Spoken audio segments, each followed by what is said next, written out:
Basic concept of tissue culture. Plant tissue கல்ச்சரில் ஒரு important 5 mark question இது. Tissue culture பயோடெக்னாலஜியில் வர டாபிக் தான் இதுவும். Basic concept of plant tissue culture of totipotency, differentiation, differentiation and ரீடிஃப்ரென்ஷியேஷன்ஸ்.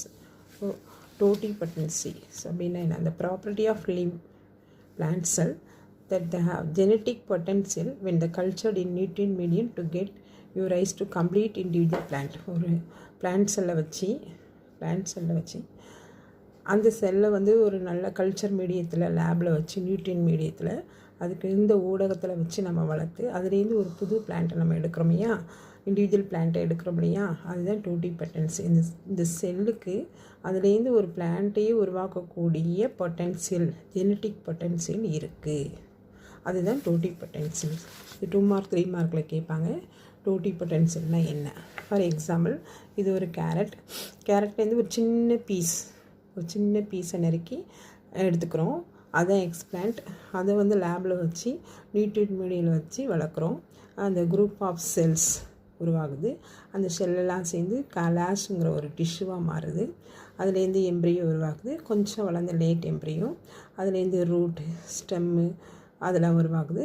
அந்த பிளான்ட்லேருந்து நமக்கு புது கேரட் வந்துடும். ஸோ இதுதான் டோட்டிபொட்டன்சி. இந்த கேரட்லேருந்து ஒரு சின்ன பீஸ்லேருந்து ஒரு புதிய பிளான்ட்டை உருவாக்கிறோம். இதுதான் டோட்டிபொட்டன்சி.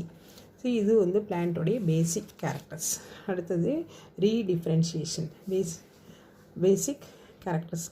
ரெண்டாவது ரீடிஃப்ரென்ஷியேஷன். ரீடிஃப்ரென்ஷியேஷன் என்ன? பர்மனெண்ட் செல்லேருந்து அது differentiation. First differentiation, the process of biochemical and structural changes by which cells become specialized in the form of functions. அதாவது டிப்பில் இருக்க ஒரு செல்லு புதுசாக வளரும்போது மெரிஸ்டமேட்டிக் செல் சொல்லுவாங்க. நுனியில் இருக்க செல்லுலேருந்து புது செல் உருவாகும், நிலைத்த திசு. அதன் வந்து லேபில் வச்சு அந்த டிப்பில் இருக்க டிஷ்யூவில் பயோகெமிக்கல் ப்ராசஸ் மூலமாக அந்த செல்லேருந்து ஒரு ஸ்பெஷலைட் ஃபங்க்ஷனாக கூட இலையாகவோ தண்டாகவோ ஸ்டெம்மாகவோ உருவாக்கும். ஸோ இந்த பிளான்ட்ஸ் இருக்குனாங்க. பிளான்ட்டுடைய இந்த டிப்பில் இருக்க செல்ஸ், இது வந்து பிளான்ட்டுடைய டிப்பு. இந்த டிப்லேருந்து ஒரு புதுசாக செல்ஸு லீஃபாகவோ ஸ்டெம்மாகவோ ஃப்ளவராகவோ உருவாகுது இல்லையா, அதுதான் டிஃப்ரென்ஷியேட் ஆகிறது. அது இந்த process biochemical and structural changes by which cell became specialised form of functions.